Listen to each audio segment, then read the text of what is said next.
Hello Internet, my name is Kiri Callaghan, and this is Kiriosity, the vlog where we get nerdy on geek culture. We delve, we explore, we investigate. You may notice something's a little, different from the last episode. My hair is purple. If you haven't guessed by now, I'm a pretty big fan of customization. I spent 3 hours on City of Heroes just for the character customization. So many choices! And that's one of the great things about build your own characters in video games. You can choose exactly what you want. Maybe even something that you want for yourself, or just how you feel that character should be. You have complete control. But then of course there are some characters who've had upgrades of their own without our help. Through the wonders of technology, they've had help expanding their lifespan, augmenting some of their senses. Hello, Internet.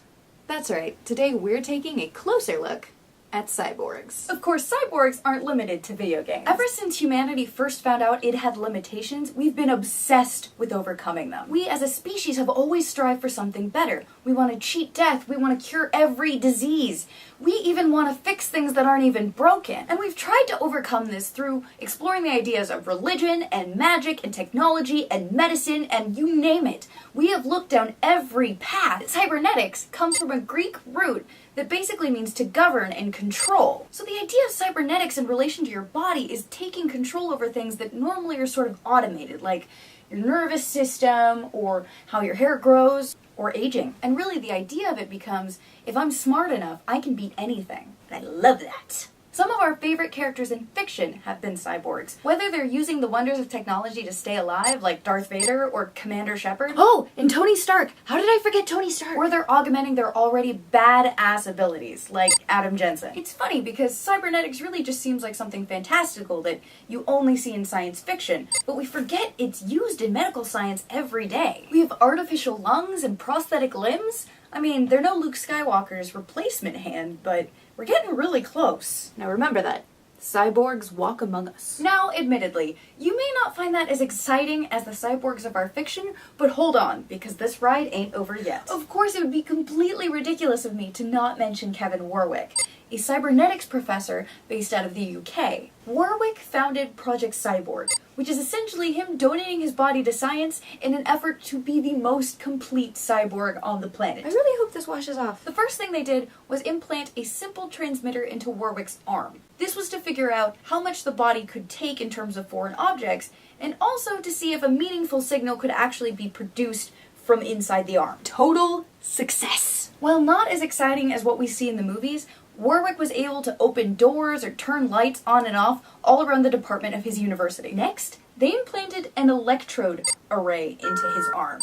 It contained 100 electrodes and interacted directly with Warwick's nervous system. He was able to control a robotic hand with his own hand. It was like, I'm closing, and the robotic hand was like, so am I. And what happened after that was very highly publicized because it was kind of romantic in a sort of weird futuristic cyborg kind of way. Warwick's wife had an array implanted into her arm, and it created a kind of telepathic empathy between the two of them that was capable over an internet connection. Say he's at his office and she's at her house, and she would be able to feel in her arm what was going on with his. You don't realize what you're doing with your hands so much, but they are very expressive, especially if you're like me and you flail a lot when you talk. I don't think you can get more intimate than that, you know? I'm almost a little creeped out by it, but at the same time, it's really sweet. You feeling stressed, baby?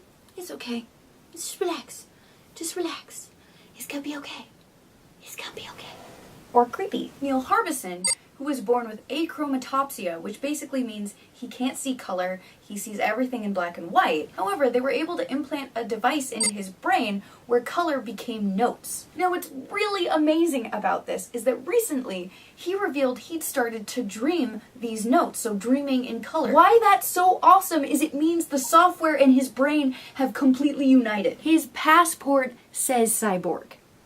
How cool is that? Mine doesn't even indicate that I'm human. He even created the Cyborg Foundation, which is located in Barcelona and is completely dedicated to helping humans who want to become cyborgs. Pittsburgh, Pennsylvania, however, has some interesting cyborg happenings going on of their own. In the city that's in love with its piercings and its tattoos and its body mods of every kind, you have do-it-yourself biohackers. Now, biohacking has kind of brought up some ethical issues when it comes to human augmentation, so the medical field is kind of been a little iffy with wanting to touch it or even really experiment in it when you're not trying to fix something that's wrong. So it's really cool to see these body mod artists just kind of dive in. They've implanted magnets into their fingertips, which allows them to feel electromagnetic fields around them, like say your microwave or even a subway passing beneath you. It doesn't have a lot of use right now, but it's a stepping stone to bigger things.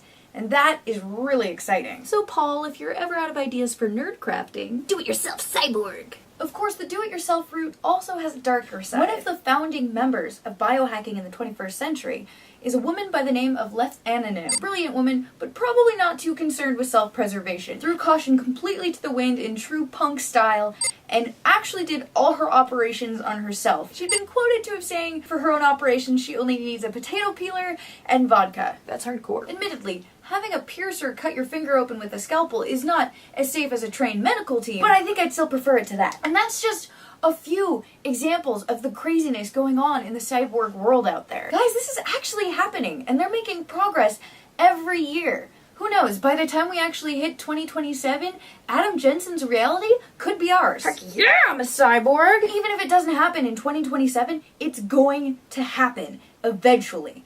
And when it does, it's either going to be one of our greatest achievements or it's going to absolutely destroy us. Because if one thing can be said about humanity, it's that our greatest fault and our greatest virtue is our vaulting ambition. If that ever happened, would you stay completely organic or would you get an augmentation?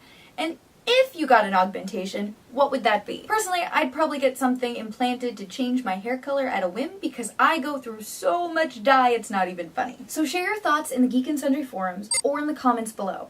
Don't forget to like and subscribe, check out all the other vloggers, and of course, Stay curious.